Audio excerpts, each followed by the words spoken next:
اعوذ باللہ من الشیطان الرجیم بسم اللہ الرحمن الرحیم وما كان لنبی ان یغل ومن یغل یأت بما غل یوم القیامہ ثم توفى كل نفس ما كسبت وهم لا يظلمون افمن اتبع رضوان اللہ كمن باء بسخط من اللہ مأواه جہنم وبئس المصیر ہم درجات عند اللہ واللہ بصیر بما یعملون۔ اور کسی نبی کی یہ شان ہی نہیں ہے کہ وہ مال غنیمت میں خیانت کرے، اور جو شخص مال غنیمت میں خیانت کرے گا تو وہ اس چیز کو لے کر آئے گا قیامت کے دن جس کی اس نے خیانت کی، پھر ہر ایک کو اس کے کیے کا پورا پورا بدلہ دے دیا جائے گا اور وہ لوگ ظلم نہیں کیے جائیں گے۔ بھلا وہ شخص جو اللہ کی رضا جوئی کی پیروی کر رہا ہے اس شخص کی طرح کیسے ہو سکتا ہے جو اللہ کی ناراضگی کو لے کر لوٹ رہا ہے؟ اس کا ٹھکانہ تو جہنم ہے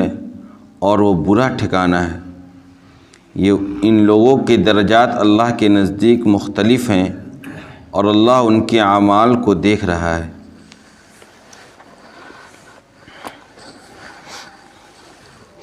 گزشتہ تفسیر میں آپ صلی اللہ علیہ وسلم کو جو مخصوص ہدایتیں اللہ تبارک و تعالیٰ نے ارشاد فرمائی تھیں، ان میں ایک مشورہ یہ تھا اور ایک ہدایت یہ تھی کہ آپ اپنے ان صحابہ کرام سے معاملات میں مشورہ بھی کیا کیجیے۔ اس وقت میں نے یہ بات بتلائی تھی کہ مشورہ کی ایک خاص اہمیت ہے اسلام کی نظر میں، اس کے اوپر انشاءاللہ ہم لوگ آگے گفتگو کریں گے۔ سب سے پہلے یہ بات سمجھ لیجئے کہ مشورے کی کیا اہمیت ہے اسلام کی نظر میں۔ ایک روایت ہے کہ آپ صلی اللہ علیہ وسلم نے ارشاد فرمایا کہ جب تمہارے حکام وہ لوگ ہوں جو تم میں بہترین لوگ ہوں، یعنی تم میں جو اچھے لوگ ہوں، جو بہترین لوگ ہوں، وہ تمہارے حکام ہوں، اور جب تمہارا مالدار سخی ہو اور تمہارے معاملات آپس کے مشورہ سے طے ہو رہے ہوں، تو تمہارا زندہ رہنا بہتر اور اچھا ہے۔ اور جب حالات ایسے ہوں کہ تمہارے حکام تم میں سے بدترین لوگ ہوں اور تمہارا مالدار بخیل ہو اور تمہارے معاملات عورتوں کے سپرد کر دیے جاتے ہوں، تو اس وقت تمہارا مر جانا تمہارے زندہ رہنے سے بہتر ہے۔ اس روایت سے آپ کو مشورہ کی اہمیت کا اندازہ لگ رہا ہوگا کہ جب آپس کے معاملات ہمارے اور آپ کے مشورے سے طے ہو رہے ہوں تو وہ خیر کا زمانہ ہے، اور جب صرف اور صرف ہمارے اوپر خواہش پرستی غالب ہو، نفس کا غلبہ ہو، اور صرف عورت کی خوشنودی کے لیے عورت کے حوالے سارے معاملات کر دیے جاتے ہوں، کوئی مشورہ وغیرہ نہیں کیا جاتا ہو، تو اس وقت روئے زمین پر سے مر جانا اور یہاں اس روئے زمین کو چھوڑ دینا زندہ رہنے سے بہتر ہے۔ اس کا مطلب یہ نہیں ہے کہ عورتوں سے مشورہ نہیں کیا جائے گا، بلکہ ابھی آپ نے سورہ بقرہ وہ آیت گزری، دودھ چھڑانے کے سلسلے میں شوہر کو جو مشورہ کرنے کا حکم دیا گیا ہے وہ بیوی سے ہی کرنے کو دیا گیا ہے۔ عورت سے بھی آپ مشورہ کر سکتے ہیں، لیکن یہاں مسئلہ یہ ہے کہ صرف عورت کی خوشنودی کے لیے سارے معاملات اس کے حوالے کر دیا گیا، جو آپ کہیں گی وہی ہوگا، تو وہ بدترین زمانہ ہوگا۔ اور جب تک آپس کے معاملات مشورے سے طے ہوں گے، قوم کا مالدار طبقہ سخی ہوگا، اور جو لوگ حکام اور سیاست کے اعلیٰ عہدوں پر جو لوگ فائز ہوں گے وہ تم میں سے بہترین لوگ ہوں گے، تو وہ خیر کا زمانہ ہے۔ اور جب اس کی بالکل مخالف سمت میں گاڑی چل رہی ہے تو سمجھ لیجیے وہ بدترین زمانہ گزر رہا ہے، اور اس کی نحوست ہم اور آپ اپنی آنکھوں سے دیکھ بھی رہے ہیں موجودہ دور میں۔ اور ایک روایت میں ہے کہ آپ صلی اللہ علیہ وسلم نے ارشاد فرمایا کہ جب کوئی بندہ مشورہ کر لیتا ہے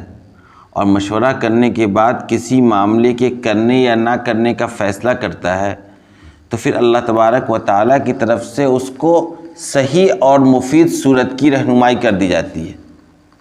یعنی انسان کسی معاملے کو لے کر تذبذب کا شکار ہے، لیکن آپس میں اس نے مشورہ کر لیا،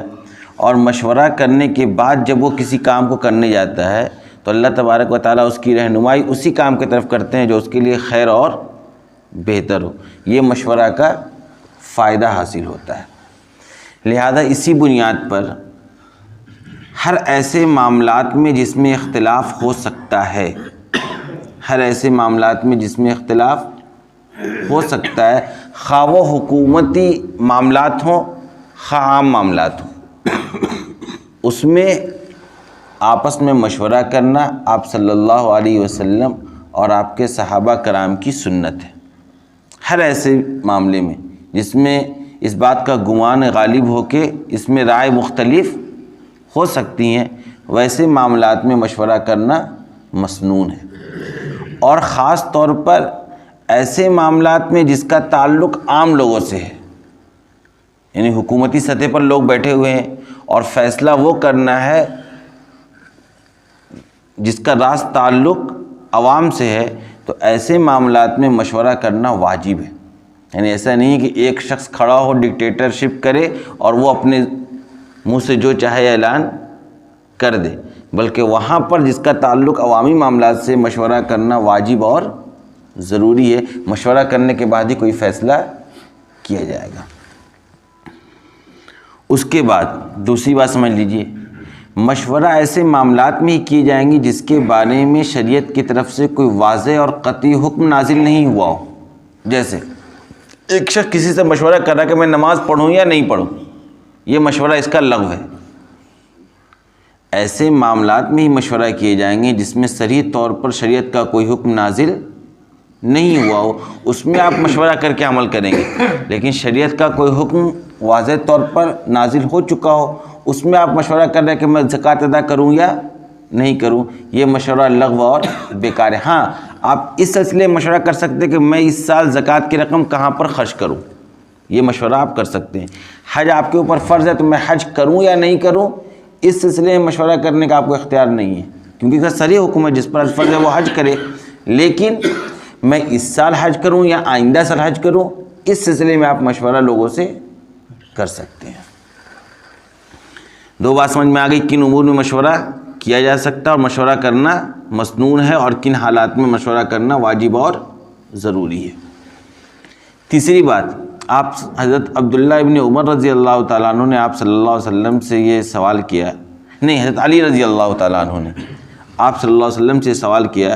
کہ آپ کے گزر جانے کے بعد ہمیں اگر کوئی معاملہ پیش آ جائے اور اس سلسلے میں قرآن و حدیث میں یا آپ کی زندگی میں آپ کی سیرت میں کوئی واضح حکم موجود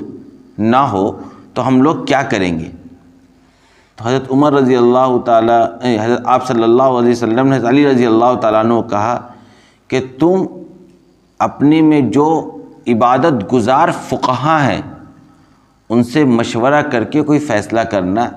تنہا کوئی رائے قائم نہیں کرنا. آپ صلی اللہ علیہ وسلم کے اس جواب میں دو چیز بہت بنیادی ہے. نمبر ایک، انہوں نے یہ حکم دیا کہ جب کوئی ایسا معاملہ ہو تو تمہیں مشورہ کرنا، اپنی ذاتی رائے قائم کر کے کوئی کام نہیں کرنا ہے. اس کے ساتھ یہ بھی کہا کہ تم میں سے جو عبادت گزار فقہا کرام ہیں، کیا پتہ چلا کہ ایک تو جس سے مشورہ لیا جائے یا جن کو اہل شورا میں مجلس میں اور کمیٹی میں شامل کیا جائے، ایک تو وہ اصحاب الرائے ہوں، ذی رائے ہوں، عقل مند ہوں، اور دوسری شرط یہ کہ وہ متقی اور پرہیزگار ہوں. آج جو آپ دیکھتے ہیں کہ اکثر فیصلوں کے بعد اختلافات سامنے آتے ہیں، چاہے وہ کمیٹی کا فیصلہ ہو، مسجد کا فیصلہ ہو، سماج کا فیصلہ ہو، سوسائٹی کا فیصلہ ہو، مشورہ کرنے کے بعد عام طور پہ آپس میں تنازع اور اختلاف ہوتا ہے. اس کی بنیادی وجہ یہ ہوتی ہے کہ جن لوگوں سے مشورہ لیا جاتا ہے نہ وہ اصحاب الرائے ہوتے ہیں اور نہ ہی متقی اور پرہیزگار لوگ ہوتے ہیں. محلے کا فیصلہ وہ کرتا ہے جو سب سے زیادہ چھٹا ہوا ہے، جس کو دین اور دنیا سے کوئی تعلق ہے ہی نہیں. مسجدوں کی کمیٹیوں میں ایسے لوگ داخل ہیں جن کو الف سے یا تک بھی صحیح سے تلفظ اور ادائیگی ان کی نہیں ہے, یعنی جن کو دینداری سے کوئی مطلب ہی نہیں ہے, صرف دبنگئی کرنی اور اپنی دادا گیری کرنی ہے. ویسے لوگوں سے جب آپ مشورہ کر کے کوئی کام کریں گے تو اس میں خیر اور برکات نازل نہیں ہوگا, اس کے اندر صرف اور صرف اللہ تعالیٰ کی پھٹکار اور رحمت سے محرومی ہوگی. یہ جو آپ دیکھتے ہیں آج کہ ہم مشورہ کر رہے ہیں اس کے باوجود باعث خیر اور باعث برکت نہیں ہو رہا, چونکہ جو دو بنیادی کوالٹی ہونی چاہیے تھی مشورہ اہل رائے کے درمیان وہی نہیں پائی جا رہی. نہ ہم متقی لوگوں کو اپنی کمیٹیوں میں رکھتے ہیں, پرہیزگار لوگوں کو رکھتے ہیں, اور نہ ہی عقل مند اور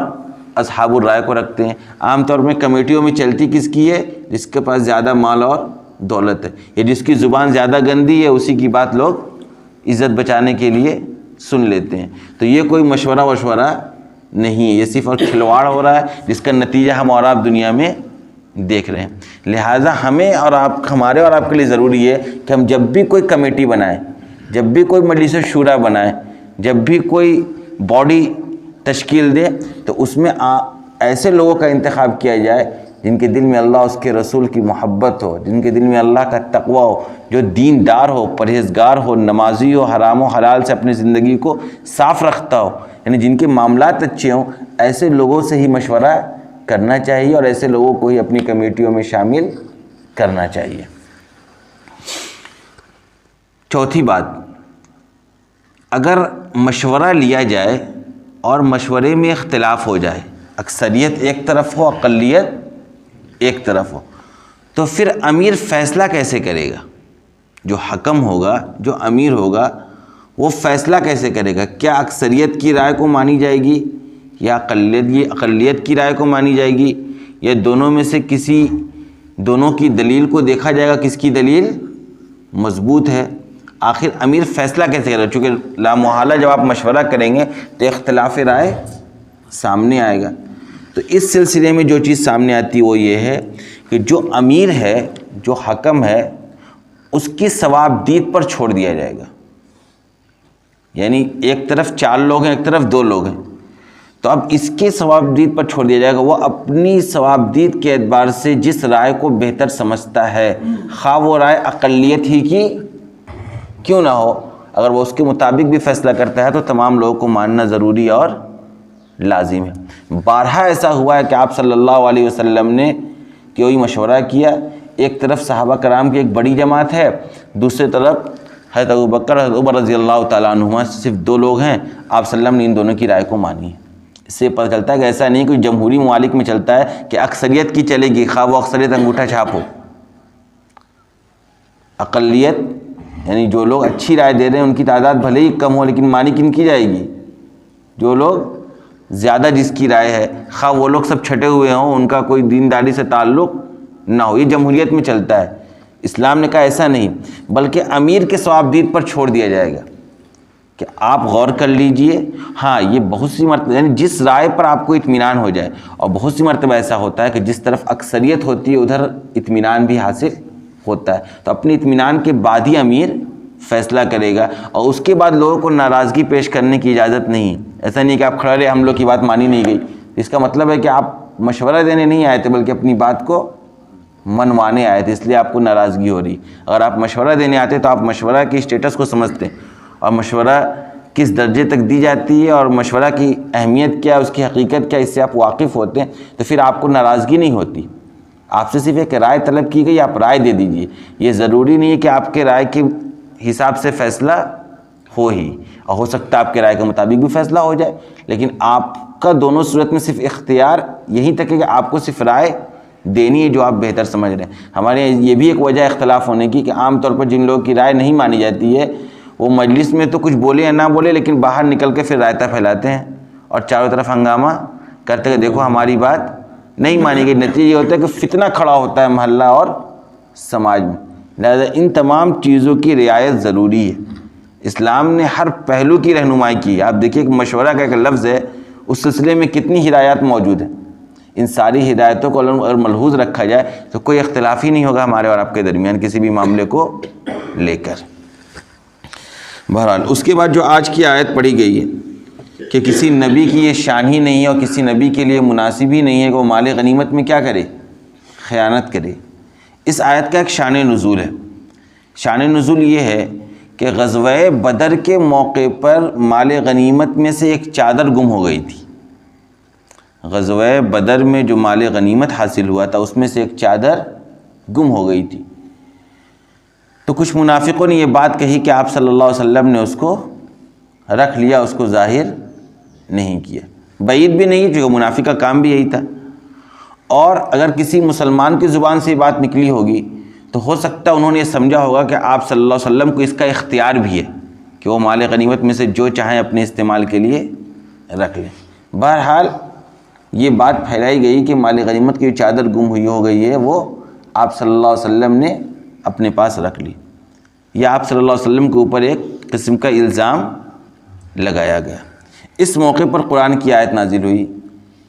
اور قرآن نے بہت واضح طریقے سے بتا دیا کہ دیکھو کسی نبی کی یہ شان ہی نہیں ہے کہ وہ مال غنیمت میں خیانت کرے۔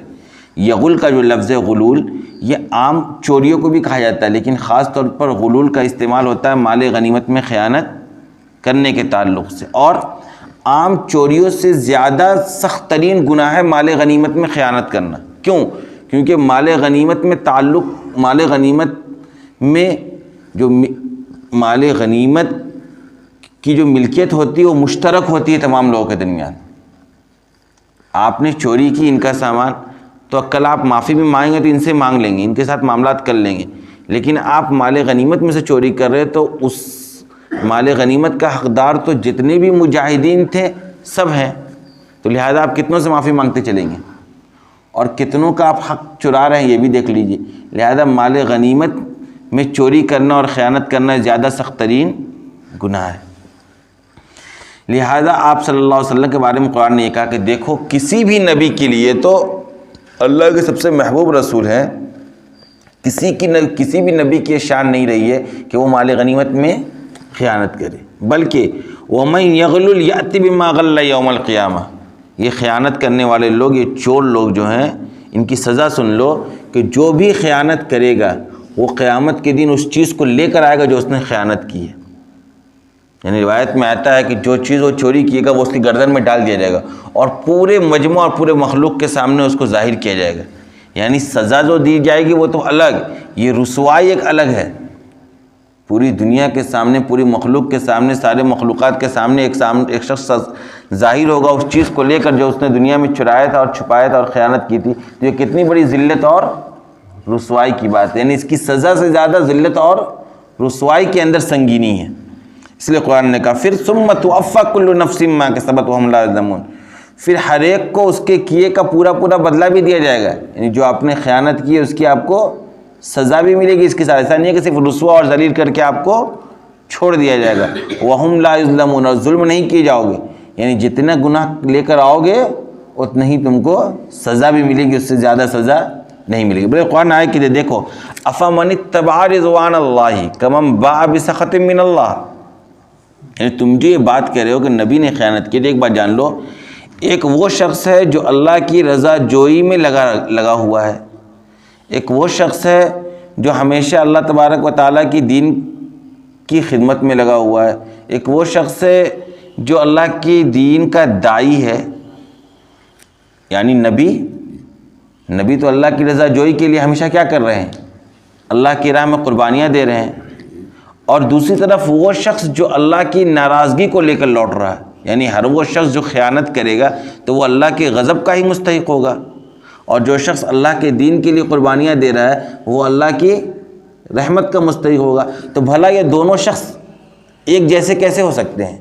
یعنی نبی تو وہ ہیں جو اللہ تبارک و تعالیٰ کی خاص رحمت کے مستحق ہیں،